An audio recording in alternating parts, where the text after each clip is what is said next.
Salam.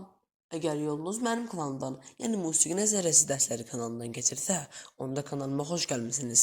Əgər siz də mənimlə birlikdə Musiqi Nəzərəsi fənnini öyrənmək istəyirsinizsə, onda kanala abunə olmağı unutmayın. Elə keçək dərsə, dərsimiz skripka açarıdır. Əsas mövzulardan biridir. Musiqidə əsərlərin yazılmasında istifadə edilən açarlardan biridir. Təbii ki, başqa açarlar da vardır. Bundan sonraki dərslərimizdə onları da izah edəcəm. Skripka açarı birinci oktavamızın sol notundan götürülür. Ona görə sol açarı da adlandırılır. Skripka açarı buradan başlayır, ikincidən.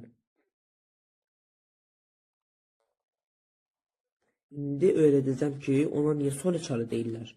Bu ikinci not birinci oktavanın sol notuna təsadüf edir. Yəni burada yerləşir sol notu. İndi birinci oktavalar izah edib, sonra bunu izah eləsəydim, geri qalmış olacaqdıq da, tərs getmiş olacaqdıq.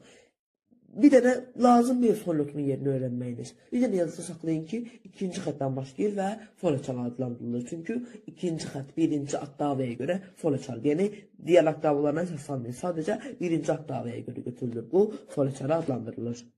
Əgər dərsi videonu bəyəndisə, kanalıma abunə olmağı və videoya like atmağı unutmayın. Fikirlərinizi yorumlarda mənimlə bölüşərsiniz.